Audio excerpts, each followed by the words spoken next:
មិនចង់ក៏ត្រូវដោះលែង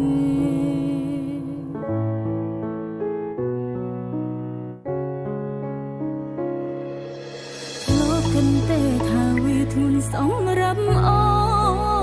នមិនសមបីបាយខ្នងមើលទឹកភ្នែកស្រក់មកដេញពេលនេះបងប្រែជាមនុស្សអាក្រក់អូនមានតែសម្រងទាំងភ្នែកដើរចេញចង់ក៏ខ្ញុំនៅម្នាក់ឯងចង់ក្រខ្ញុំត្រូវឈឺចាំរូដូស្លាប់គ្មាននឹងនៅយល់អារម្មណ៍នេះខ្លាចជាមនុស្សឈួតលីលីខួងគ្នាកុំដូរនៅចិត្តគ្មានអ្នកគិតពីអារម្មណ៍ខ្ញុំឡើយពេលណាខ្ញុំស្បើយទាំងភ្នែកពេលណាខ្ញុំអើយដូចមុនបំភ្លេចបងបានតើអូនគួរធ្វើបែបណា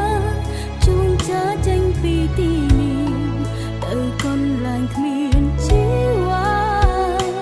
តើទីណាតើគ្មានអាក្រក់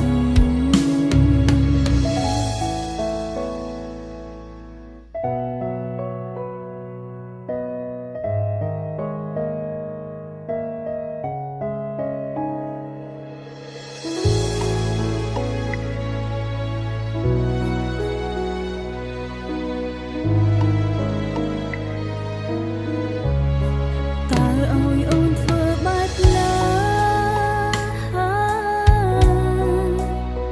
គ្រប់អនុស្សាវរ៍ដងចូលអារម្មណ៍ក្តីស្នេហ៍ផ្អែមល្ហែមខ្លាចជាកាបងខំទោះបីមិនចង់ក៏ត្រូវ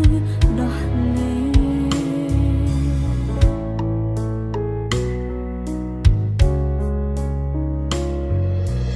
លោកគិនទេថាវាធ្ងន់សម្